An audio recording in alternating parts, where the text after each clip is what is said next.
Wake up, Detroit. I'm Joanne Watson, and this is your wake-up call.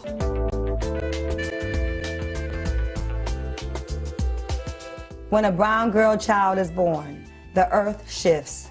The sun is at half-mast. The moon waits for her first cry. The ancestors set the table. The flowers turn red as blood. This is your land, continent daughter, with tree trunk legs and branches for arms. This is your soil, black and fertile as your eyes facing an apartheid Jim Crow current past memory. Some of us begin the removal of shackles at birth. We grow into the armor of struggle quickly. We brew courage in our tea, blend bravery into our Sunday dinners. Joanne Watson, you understand nation building is not a part-time job. This dedicated life is sometimes lonely, a vulnerable choice, but it is the only way you know how to operate.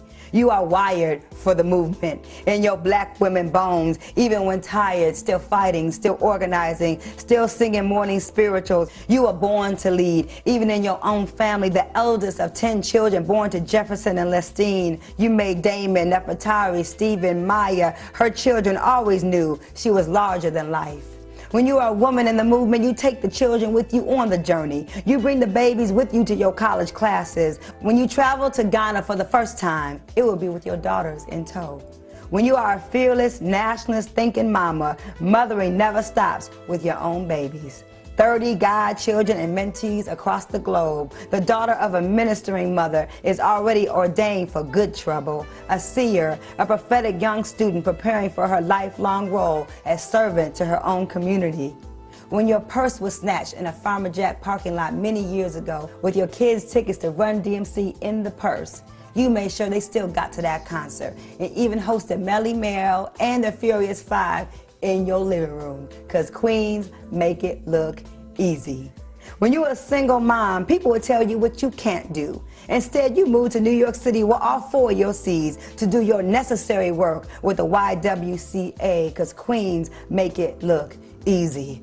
Ghana, Togo, South Africa, where is your heart, Mama Watson? Nurturing spirit, baking melt in your mouth, homemade biscuits. How many hours do you sleep, Warrior Watson, with endless work ethic and blue-collar blood racing through your veins? How do we say thank you for your work, your time, your heart?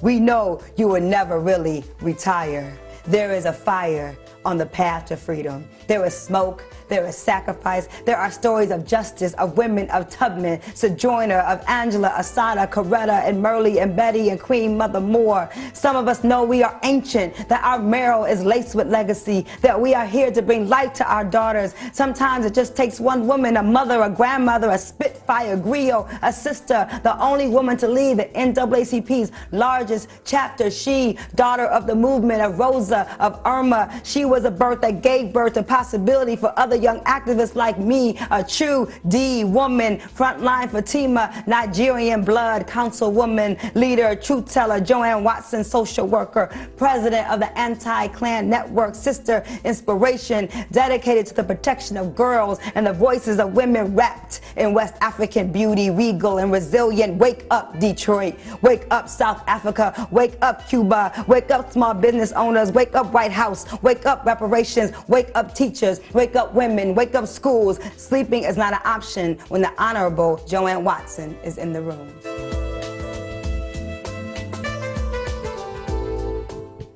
Wake up, Detroit. I'm Joanne Watson. This is the day the Lord has made. Hallelujah. We rejoice and we're glad in it. I don't know about you, but I can't let one day go by without praising his name. We praise God right now. We have the Reverend Gregory Geist in the house, y'all. Senior pastor, Detroit Unity Temple.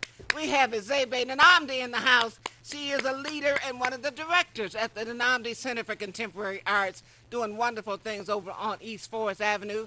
Let's first of all talk about Reverend Geist, who's bringing Morris Dees Southern Poverty Law Center to Detroit, the Detroit Unity Temple. And, you know, if you know the Southern Poverty Law Center and you know Morris Dees' history standing up against the Klan and hate groups, then you know this is going to be an important day at Detroit Unity Temple. Welcome, Reverend Geist. I want to say thank you, Joanne. Truly, you already set the tone and set the pace. It is going to be a very exciting day this coming Sunday at Detroit Unity Temple. And a lot of people don't realize what this man has done That's along right. with Julian Bond and others That's right. who was able to stand up against the Klan. That's right. And first of all, I want to say thank you to your audience who's listening today because they need to be there this coming Sunday. They need to be there. What time should they be there, Reverend 10 Gregory? o'clock. All It's right. going to be a very packed audience. I do encourage you to get there early. What people don't realize is that this man, Morris Dees, and all those attorneys who set out when they formed this organization in 1971, That's right. they brought together attorneys who were determined to make sure that those hate groups were not going to continue to do the work they were doing That's right. And how wonderful for the group to be situated in Alabama. in Alabama. Montgomery. Come on now. that makes a difference when you understand right what in the heart. in the heart of Dixie. Come on Right now. where those hate groups was forming, we had a history of abusing and bringing all that terrorism to That's right. African Americans, not only African Americans, but people of color. That's right. Regardless of who they were. And what really drove them crazy when he set out and put a lawsuit against the United Klans of America. That's right. A $7 million lawsuit. That's right. That literally bankrupt the Klans. And from that point on, they've been going after Morris Dees with hate mails and That's right. threats against his life. That's true. Julian Bond served on his board for decades, and until he died, yeah. he was a part of the leadership of the Southern Poverty Law Center. And a lot of like yourself and others have contributed to support the Southern Poverty Law Center. And today they still provide wonderful information if anyone ever wanted to get data or research done on what takes place in America. They still continuously provide you with that information about what's going on. Speaking of the Southern Poverty Law Center, Morris Dees' cousin, who's a good friend of mine, Tom Turnipseed, an attorney from Columbia, South Carolina, we used to march against the Confederate flag in South Carolina, and had significant organizing too doing that. But Tom Turnipseed and I both served on the board of the National Anti-Klan Network. He's a cousin of Morris Dees, and that was started by Reverend Dr. C.T. Vivian, who's coming to Detroit today, speaking at 12:30 today at the downtown campus of Wayne County Community College District. So you need to come today and welcome, embrace the hero, the legendary Reverend Dr. C.T. Vivian, 12:30 today. And then on Sunday at 10 a.m., you go to Detroit Unity Temple on 2nd Avenue in Palmer Park. You just and keep get, amazing me. and get Morris Dees. Come on, somebody. Just amazing. We are also delighted to have Azabe Nnamdi in the house, and she works with her wonderful father, who is one of the sponsors of this program. We thank God for Dr. G.R. Nnamdi and her sweet mama, Carmen Nnamdi, an alumnus of Nataki Taliba Schoolhouse of Detroit, as are my 4 children. Talk to us about the great work and help set the stage for our good sister, Monica Blair. Okay. So the Nnamdi Center for Contemporary Art is actually a spinoff of the G.R. Nnamdi Gallery, Yeah. as you know. And we are moving more into now bringing music forms, Excellent. music art forms into our venue. And also they are particularly engaged at promoting and sponsoring scholarship and funding our Nnamdi Atelier program, Yes. which is our art school. Yes. And so this year we've had a tribute to Martin Luther King. Come on with now. Stacey Hot Wax Hill. My. And we had Nandi Yes. Palmer, the poet. Yes. She did a poetry tribute to him. And now this Sunday, we are so honored and happy to have Monica Blair with us in Yeah. the concert. Yet doors open at 6, and the concert will start at 7. And then there's also going to be a little special treat in that kind of sprinkled throughout. We'll have some mix and mingles, which will also provide the audience with the time to be able to engage in the conversation about how Detroit music, as well as music of color, how that influences music globally. Absolutely. And, when you think about Detroit music, of course we all know Motown, Yes, but we right. should also know that the gospel has many roots in Detroit. When you consider all of the gospel greats who have a footing in this city, This is correct. Yes. And so, but taking that and Detroit I music- meant to say jazz too. That's Jazz. right. You can keep on going. Hey, hey. That's right. You can keep That's on right. going. So it's really about ensuring that we kind of set a platform to kind of have that discussion about not only what locally means to the art form, but then also what the African diaspora Come on now. means to the art form as well. So And how- this is something that's really special about this weekend's concert, is having that level of interaction and being able to kind of, the audience would then at the end have that reception to be able to have that up close personal Yes. experience with Miss Blair herself. Come on as now. well as the other artists that would be involved in the show this year. So And we're it- very excited about that. And the Nnamdi Center has also done a lot of special programs for young people. Oh yes, correct. We actually right now in our black box we have an exhibit by Jocelyn Rainey, who is the recipient of the Elaine Locke Awards. She'll be getting that this February, Super Bowl Sunday, matter of fact, 2 to 4 at the Detroit Institute of Arts. What she has in there are 6x6 canvases, and the canvases are actually $100, and each one purchased goes to the scholarships for her students that go on her art excursion, Finding Mona Lisa 313. Come on now. And that's where urban students become global citizens. So we're very that's excited to also partner with her Yes. in ensuring that we take the arts into another level where we actually create the gift that keeps giving. You better say So it. it's not often that you're able to purchase a gift for yourself. I always call when you purchase art that's a gift for yourself. That's true. A true gift. That's true. You know, and when you're able to do that, but then you're given another gift in return. So That's right. that's full circle. And you really can't beat that. So Co- I encourage everyone to come. Tell and everyone check where that the out. GR Nnamdi Center. So the Anambi Center is located on East Forest Avenue, and that is between Woodward and John R. So that's 52 East Forest, Detroit, Michigan, 48201. And we're right there in the Cultural Center, and we encourage you to come down. We have a wonderful art campus where you'll be able to explore our movement center, take dance classes. We have African dance, tango, kazumba, Lindy Hop, salsa. We have a range of movement. Yes. We want healthy lifestyles, and then and then we also have in the campus we have the Griot Music Lounge, which is a vinyl music lounge, and that also encourages, if you will, a continuation in a platform of the music. Yes. We have not lost, but kind of gotten away Sure. from through today's society. That's so true. we like to try to keep you focused, if you will. All right now. And then we have Sava, the vegetarian restaurant, which Yes. is also a wonderful place to dine. Very good. I know your father recruited Savard of Ann Arbor Yeah. into Detroit. Yeah, well, Sava's story is very interesting. Sava actually started in Columbus, Ohio, and my parents actually met in Ohio at Ohio State. Right. They're both from Ohio, and the girlfriend of the owner of Sava moved to Michigan to go to U of M, maybe a few months after my dad came here to go to U of M as well. Right. And that's when Sava and Albert started. Come on now. So it's almost like when we learning. talk about divinity, when we talk about those kind of things. Divine order. That's right. Sometimes one thing that becomes important is that as long as we're sitting in our truth, in our principles, You better say and it. in our values, that you will notice that everything has already followed you. So I encourage people to do that, and as much as you can, and I would say you always do, because nothing's wrong. That's right. But and that's kind of pretty much what we try to bring to the center. So our programming, when we talk about Monica Blair being there this weekend, that's a truth that we walk in. Come on now. And so that's why we're extremely happy to be able to have her.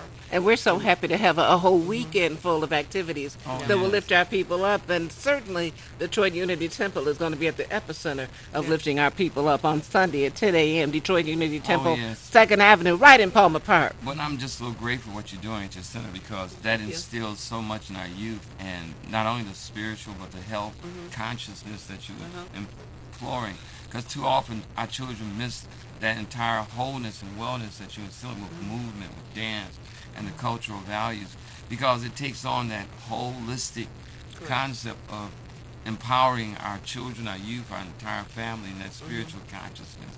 And that's what really connects all of us this whole weekend, because just not only this weekend, we have programs going throughout the I know entire you do. month. of Black history, and I'm just excited what you're doing, because y'all have a history at the whole center, Yes. and it goes way back. And I see that you're a reflection of your parents. Well, thank you very much. You know, that's great. You know, I'm just sitting here amazed. I'm listening to you talk. So, wow, she's just a spitting image of her parents. So, I mean, that's in good, strong standings. I know you're gonna continue. Yes. They planted a great seed. Well, thank you very much. And then that's also something that we have to be mindful of as we continue to do our work in our lives and in our societies, in our communities, is to always just be the best person that you can be. That's right. Know? And ensure that I have the same. You know, my job right now is to leave the next me with the best me. I Yeah, love it. yeah. I love it. And, You know, and we can see that, you know, Yes. when you think about Sundiata left it with his son. My. You think about Kamal Amara. You better has say it. implored it and empowered it in his son. Yes. And your parents have done it with you. Come on But that's now. what has to take place, because the only way we continue is when we empower our youth or our children to take on that That's right. legacy and move it on. And that's what has helped us throughout the diaspora. Somebody has Yes. to pick up the ball and carry on. I mean, even, And you've been doing that in a tremendous way at Detroit Unity Temple as a senior pastor. When I think about the number of persons whom you have mentored well, and poured into, led them into the Unity Urban Ministerial School, But- into the field of ministry, and taught them to know who they are and discover the power within. As a senior pastor of the Unity Church there, Detroit Unity Temple is really the diamond of the Unity churches in this community, and we just salute you, Reverend Gregory well, Geist. thank you, because I think you're a legacy yourself, along with Alma Greer and the others. Thank you. This is correct. Who've done things and doing things. But that's what's so important, and that's what we have to do right now, particularly at this time period we're in this moment in this country. It's needed that all of us be lifted up That's right. and come to the plate, because there's so much going on, but we cannot drop the ball That's now. right. And we have to be prepared, because the leadership of the country is required that the grassroots, the urban fibers become energized. That's right. And evangelized, so that we can go out and take it back into the community and have people like Monica Blair and others like That's yourself who are the next leaders, peer of leaders, that have That's right. to be, brought to the forefront, because the world is crying out for this next crop of leaders to take over. That's right. And we got to let them step into the forefront so they can go forward, because following Morris Dees, we got Naeem Akbar coming in Woo! to the church. Come on, somebody. And, I'm looking forward to hearing Naeem Akbar. My, Who's my, another my. legend, as you know. Absolutely. And Naeem Akbar will be speaking that first Sunday. Educator of It's the coming. highest proportion. But we got something this coming Sunday that's going to be very important too. We have a quilt that's going to be hanging with Morris Dees My. that will show every African American who has been lynched in this country, My Lord. called Strange Fruit. My Lord. And for every state, Mm. every name will be hanging Mm. in this quilt. A lady by the name of April, and she had did this quilt, and it hangs. I mean, we have to find a way of hanging it. Mississippi has like 3 and 4 columns. My Lord. Alabama, state of Michigan, Tennessee, and she had did the research, and where there was not the name, she just listed as unknown. So you can imagine this quilt that she pulled and put together, and this is going to be draped in our church My and Lord. stay there through the entire month of Black History. So you can feel, when you watch this quilt and you look at it, and you start looking at the names, and your fingers, how that wall in Washington in terms of Vietnam War. Sure. This is this quilt that will be hanging. My. It's worth the trip just to come down and see this quilt and look at and think about how many of our members My of our Lord. community My Lord. over the years have been lynched in America Mm. to see this quilt. And that's powerful. And then you think about what we're doing. You think about it motivates you to continue your work in your center. It motivates right. you to express the fact that so many people have given of their lives That's true. so we can do the work. And it takes you back what people like Harriet Tubman That's had right. to go through, That's or right. others of our legacy to build, so that we know that we shouldn't stop now. That's right. That we need to continue to plow and do the work that's needed to be done. Absolutely. And that's going to be beautiful that we kick that off. We kick the hanging of that quilt off with the beautiful voice of Monica Blair, because Absolutely. she is truly a combination of just rock, classic, Say it. gospel, R&B, just house. She got that spirit, don't she? Yes. So, A genius artist. It's almost as if that this weekend is kind of is calling upon the ancestors. As Come well on now. as those of us who are here right now to commune in a sense. Not what we're disturbing, but just No, to no. sit But she has to that spirit. enjoy, She to has enjoy. a unique spirit in her voice. Praise Yes, God. I'm really that's really. We're going to be able to share with Monica Blair right after we take this break. But Black History Month has been mentioned, started off being Negro History Week. Yes. And I always want to note, because there are some people every now and then who say they gave us the shortest month. They didn't give us anything. February was deliberately selected by Dr. Carter G. Woodson, who was the leader of the movement to create a period of knowing who we are, knowing our history, studying our history. Dr. Carter G. Woodson, and at his right hand was Dr. Mary McLeod Bethune.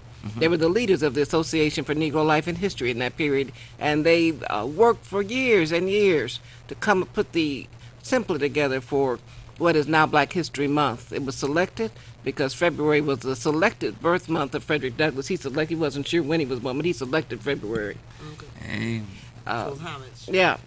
So it pays homage. The NAACP was founded in February, so February was deliberately selected. No one gave us this month, and we should pay homage to Dr. Carter G. Woodson, a great historian and one who gave his life for our people to really know who we are, and certainly Dr. Mary McLeod Bethune, who was a mentor to one of my mentors, Dr. Dorothy Irene Height. She founded the National Council of Negro Women and also Bethune-Cookman College in Florida. So we owe those who were anchors of this month that's coming up. And Mother Rosa Parks was born in February.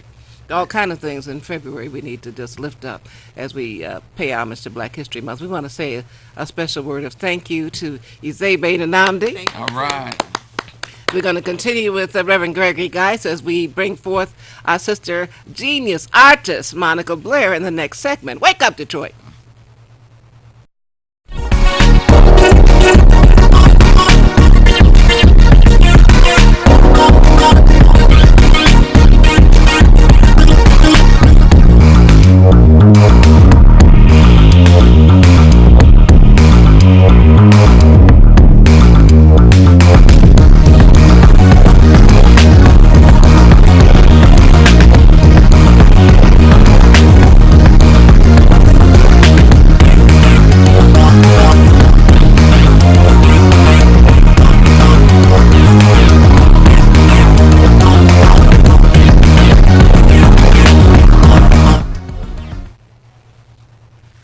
Wake up, Detroit. I'm Joanne Watson, and we're continuing to talk to Reverend Gregory Geis, and we also have been joined by genius artist whose name has been mentioned in the previous segment, our sister Monica Blair, who happens to be the niece of Reverend Gregory Geis. How about that? Yeah. Come on now. World is small. World is small.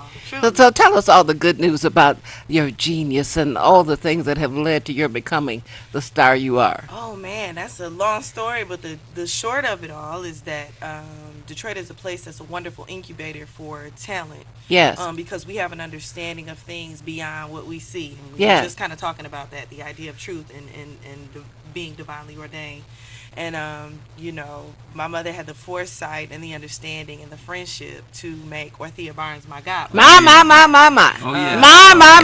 My. And so I'm Paying very tribute. Yeah, I'm very thankful for that relationship that continues beyond, because as was just mentioned, the ancestors come and bless.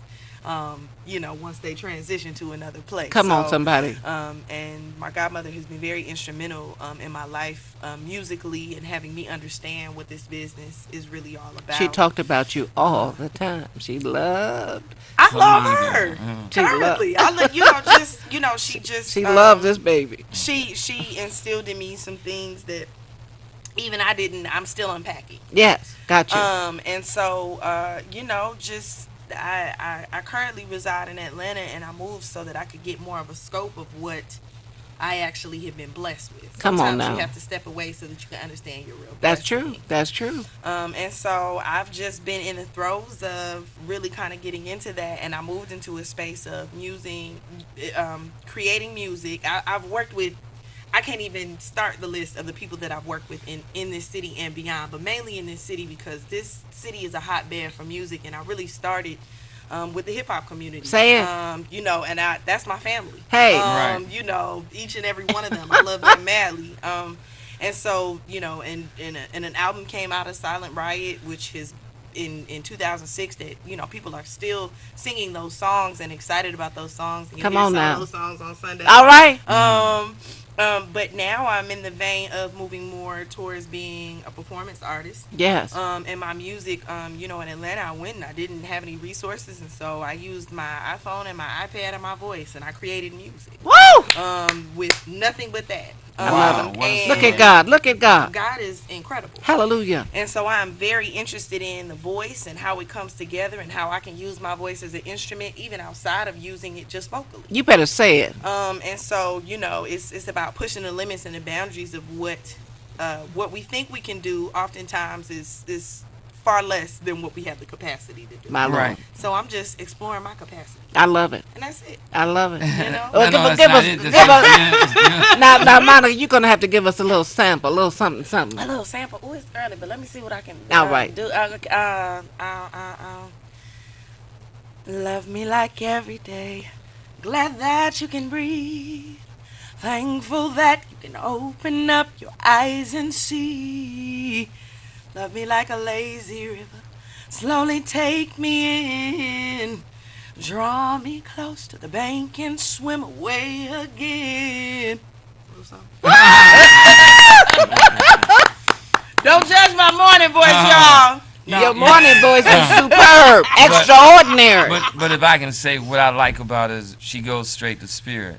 And so it's not an intellectual thing, but it is an intellectual thing, but it's a heart thing. That's it. And she can combine the heart and the spirit at the same mind. Because, see, it's a universal, it's divine. And when a person can go into that space of God within them, Come on, it somebody. comes across on a universal level that connects with people very seriously.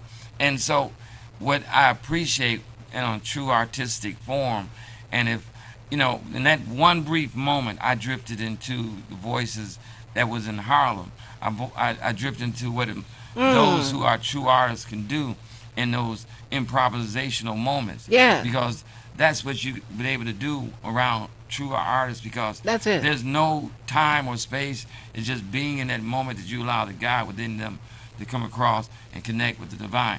It's really what you said, something I think is very important. You said that you realize that it's more than just your voice. It's the ability to understand the capacity that you can use it as a artistic. It's the way a drummer understands becoming one with the drum. You know, you can become one with your voice and let that capacity speaks and bring out rhythms and recognize the vibrational frequency and energy. You better say it. around it. Look at him doing those moves. Did you And see that? Listen. Come on, like spreading the spirit around real quick. You know what I'm talking about, right? But that's legitimately what my show has transitioned to. You know, I had a show that was a little more static, and I mean it never was totally static, but you know, where we work with the tracks and we kind of work within the confines of the music that is like kind of underneath supporting it. And you know, I've gotten to the point where, you know, the last show that I did here two shows ago was completely freestyle. Yeah. And I rehearsed with the band, and I had intentions to do these songs, and I was being very intentional. And I know both of you understand this as, you know, as spiritual folks. You know, you have a sermon and you write it, and you have an intention to do this. Right, but it goes It on ain't its own about way. your intention. Right. It's about what's supposed Right. to show up Spirit. and happen. Right. It's about Spirit. That's showing it. up. That's and, it. And you know, so it's like, you know, I'm really excited about this show because most of it is very much a vibe. You know, we've got some pillars. We've got some, you know, you got to put some little talking points or some Right, things right. to keep you In grounded alignment. to a certain in alignment. But you know, the musicians that I'm working with, like this is. They follow you, but they know they can go with you. They can go with you. And, you know, that's, you know, And you trust the process. yeah. Absolutely. The artistry. See, art is not something that is just black and white on It's paper. not framed. It's like the heart. Yeah. It's a love, but you know it's powerful, but you can't touch it. You just know it. Yeah. True art Intuitively. is intuitive, it's spiritual, it's super conscious, Absolutely. and it is divinely inspired. Absolutely. And it's not something you can transfer to somebody else. Everybody has their own unique artistry. Expression. Yeah. Absolutely. And your you is you. And that you, come on now. And that's what makes it so interesting is that, and it's such a social thing. Yes. Being creative is a very social thing, and I think that the more I say this all the time, that the audience is just as much a part of the show as I am, and I don't think people understand that the energy you bring is That's the right. energy I receive. Hey. To be able to give and to start the give, it's a giving. Now, Reverend giving- Geist knows giving all about that as a receive. preacher. Yeah. But the energy people bring Yeah. into the church Yeah. has a lot to do with the energy that is shared from the pulpit. People don't like. It's entirely different. When I teach a class, all of a sudden, teaching becomes a whole collective energy. Yes. And when you teach a class, it becomes a whole embodiment of each one of us, because one person can say one thought, That's right. and it send us into a whole nother realm. That's but right. Yet it's still about that same truth that explodes into many whole aspects, because all of us become part of that whole thing that says each one teach one. That's right. And when you can create, I know when you're in that moment and you're on that stage with that audience, all of a sudden it ripples around each part, and one person can shout something to you, and you start an That's right. interaction. That's right. And all of a sudden it creates a vibe. People don't know there's a web that takes place in that moment that connects with you, and it transcends in you and through you and as you, and it meets that audience into an alive affair. Say it. And it becomes exciting. And most people don't understand that unless you're sitting in that moment where that oneness take place with the divine. And when you're in that experience, it becomes alive. That's right. And that's only until you're in that setting do you understand it. And you have to surrender to Am spirit. I right? That's it. You are absolutely right. Okay. You are absolutely right, and you do have to surrender to spirit. Yeah. I think that control is an illusion of the mind. Say it. Say it. And that yes, we can set an intention and we can do a thing, and our intentions are even instilled in us from the idea of our desires and what is placed in us as this is your purpose. So even our desires are in alignment with what it is we're already here, divinely ordained. Come on now. So And I would say this though, you only get out of it what you practice. true. So if you don't practice, your spirit can only go as far as you have prepared for. That's it. I mean, so like I would tell people, if I don't study my material, if I don't study my work, spirit can go no further than what I placed inside My Lord. myself. My Lord. So if I'm limited in my preparation, spirit will not take me no further than what I prepared for. Say it. So if I prepared and studied and filled myself with all the tools and all the work and material, then spirit has that which depth to reach from. My. And I mean, because they don't see the work you put behind the scene. So when you studied and you prepared and you reached and you did all your preparation and you're filled, so when you walk on that stage, you've given your spirit all the tools to reach for, and you can come full blast, and you can trust and you can let go and you gone. And there's a shift there too, because that's the interesting part is that yes, you have to do the preparation, you have to do the back work, you have to do the things, they call it, going in your prayer closet and doing, the work that you do that is sight unseen. But the interesting thing is that it takes you to another place. And that's the thing that's really important with this kind of next body of work and this next phase of what's happening with me is that I transitioned from the space that I was in. There was a way that I viewed music and a way that I experienced Yes. music, and it was a thing, and it worked for that time and that moment.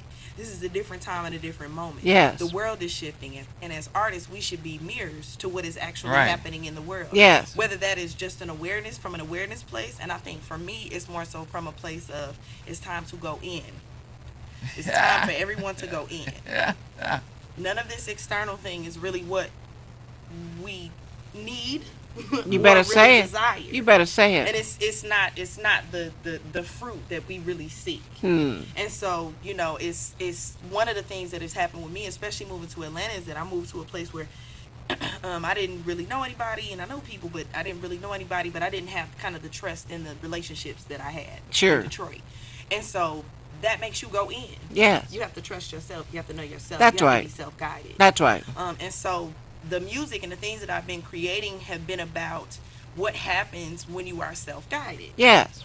And so the message has kind of shifted. For a long time, it was like I really wanted, women to feel empowered and young girls to feel empowered and know that they had a voice and they could be anything they wanted, and that they Sure. weren't one dimensional. They Right. weren't one note. They had all these things that you comprised who they were. That's right. And it's like once you figure out that you're a person in your wholeness, then it's the internal journey that really takes you to the next space of understanding why you're really here. Go ahead. And so this trip, for me, this journey has been about what you about, girl. Hey. What you got going on? What do you really have to offer? All What right. do you have to give? And it is a lot less about putting on a show than creating a space to heal. Amen. I love putting on a show. I'm a showman, so I'm not gonna short anybody on a show. But at the same time, like, it's really about healing, Yes. because to unify, you have to know self. That's it. So And you have to unify self. and that's the first bottom before you line. Unify. that's the bottom line. I hear some ministry in there, Reverend Guy. I hear some ministry in there now. You may No, have you- to do some referrals. Oh, Right. No, He's the it's chair her of the blood board in of the her Unity family. Urban Ministerial But- School. And like she said, she got Ophelia Barnes inside of her. Come on now. But I like to ask the question: what do you feel about the Me Too and Time's Up move that's being spoken right now? I think that light is shining in ways that we couldn't have even anticipated. I think the untruth can be the untruth for so long. Okay. And so you reach a point where, the dialogue, the Me Too dialogue is very interesting because, now you have like men who are openly talking about, their challenges and how they've been abused and what has happened. So that's next level. When you have masculine energy coming to the table and saying, hey, this happened to me too. And women for years have been, rape culture is something that's joked about oftentimes, which I don't understand that.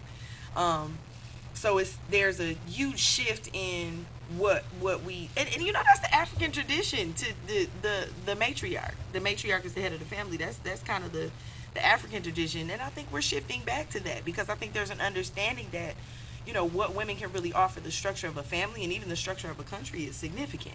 So I think Me Too, and Time's Up, and those kinds of concepts and movements have everything to do with a shift in who can really preside.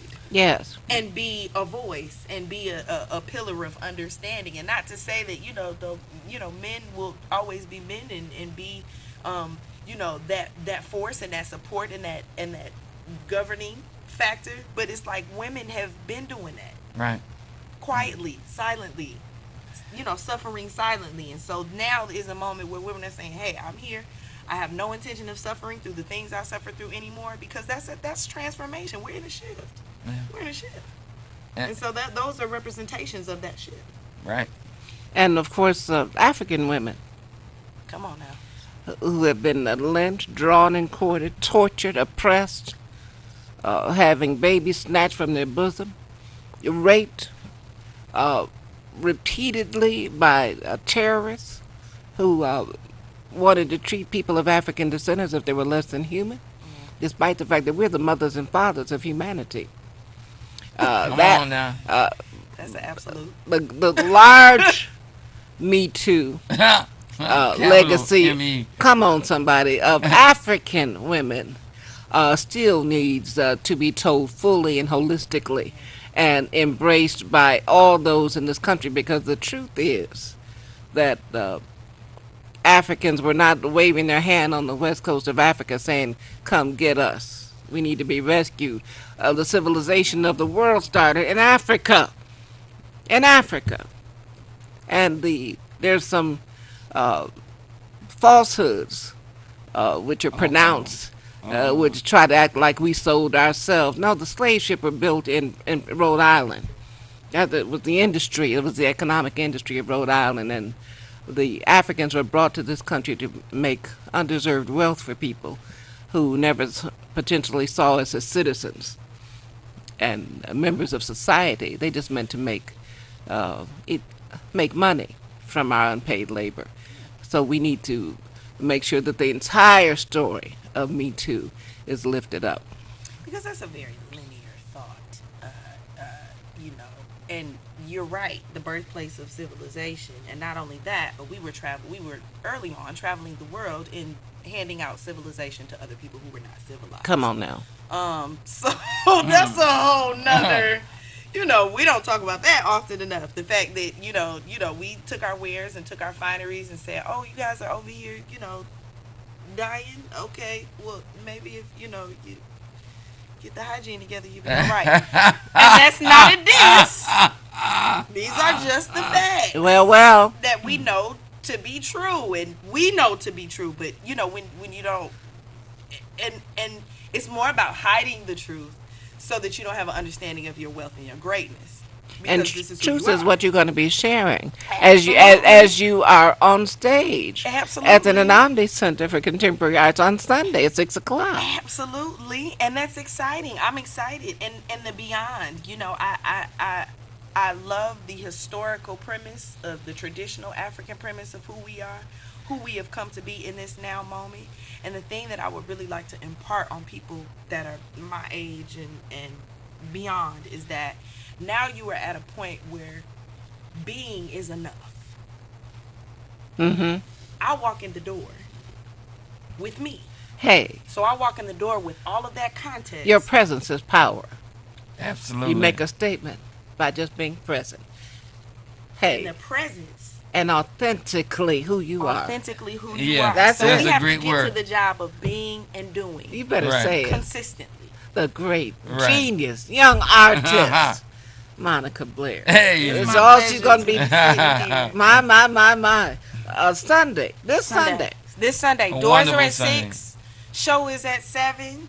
I got a couple more surprises up my sleeve. I'm gonna continue to talk about We that. got to so stay come, tuned. y'all. The Nnamdi Center for Contemporary Arts. And Nnamdi Center for Contemporary Arts. That's it. If you haven't been there, then Sunday is a wonderful That's opportunity it. to go. And if you're there all the time, come and visit. 52 East Forest between Yes. Woodward and John Iron. Got to be Absolutely. there. Absolutely. And also on Sunday, tell us what's going to happen at Oh, Detroit on Unity Sunday, Temple, Reverend Morris Gregory Dees Geis. will be speaking at 10 o'clock, and that was just the beginning of a wonderful series of activities with Dr. Naeem Akbar. Come on now. And then also, we're celebrating Charles H. Wright Museum on the 18th of February. Yes. And this is the centennial of Dr. Charles H. Wright. I never say the Wright Museum. I knew Dr. Wright. I know you So know I that, knew right? Dr. Wright, So so we have I never that. say just Wright Museum. And, Dr. Charles H. Wright Museum of African American That's History. right. We'll be doing that on the 18th, and that's our African Pride Sunday. Come on now. So that's going to be very exciting for us as we move into that date, and we're going to invite every members of the diaspora to be there on that particular date. So the address is 17505 2nd Avenue. My. Phone number is 313-345-4848. And I'm just excited that we're here celebrating this wonderful sister of mine at this beautiful day. It's going to be a beautiful time period, and we're here at this fabulous show together. Yeah. On your show. Look You're at God. You're truly a legacy. I have to Yeah. admit, you're a teacher, you're a scholar, you're a minister. God bless you. The Lord has been good to me, and I declare that there's no place like Detroit. Now, I'm a native of Detroit, so I I love know. Detroit. So- But there's no place like Detroit. There And isn't. people recognize you. That when I lived in New York working for the National YWCA as the Director of Racial Justice, appointed by Dr. Dorothy Irene Height. I love Dr. Height. But I'd be in meetings in New York City, and after about 15 minutes, folks would say, "Where are you from?" They knew I was not. There's something about Detroit that they don't automatically defer to others. Come on now. Instinctively. Hey, Detroiters walk around as if they already got something. Because they do. Hey, 'Cause they do. there is something different about Detroit, and we love Detroit, and we're so honored to have the Reverend, a Detroit treasure named Reverend Dr. Gregory Geis, Senior Pastor at Detroit Unity Temple. He's also chair of the board of the Unity Urban Ministerial School, started by Reverend Dr. Ruth Ann Mosley, who has mentored both of us. Who's in her going to be 89 March 10th, so we honor her and the seed Yeah. she planted. But there is no temple in the unity movement bigger, badder, or better than Detroit Unity Temple. And the Reverend Geis is an overcomer. He's a miracle man. Oh, He is here and has stood tall, demanding that our people accept the liberation that is already ours. And we thank you for having that level of well, understanding and thank you, consciousness. thank you. Give honor and grace to God Almighty. Praise God. Please give our best to your wonderful wife, Francine Geis. We'll definitely do that. Esquire, praise God. We thank God for the opportunity just to come to you today to lift up our sister Monica Blair, who is this Sunday, 6 o'clock, doors open at the Nnamdi Center. We thank you, Zebe, for being here. Zebe Nnamdi, who is representing her mother and her father and the whole Nnamdi family in such a wonderful way. We thank God for Reverend Gregory Geis, Reverend Dr. Gregory Geis, Senior Pastor, Detroit Unity Temple. He's also chair of the board of the Unity Urban Ministerial School. We thank you for being part of our wake-up call on this day. We give God all the praise. Only God is worthy to be praised. The light of God surrounds us. The love of God enfolds us. The power of God protects us. And the presence of God watches over us. Wherever we are, God is. And all is well. Amen. Wake up, Detroit.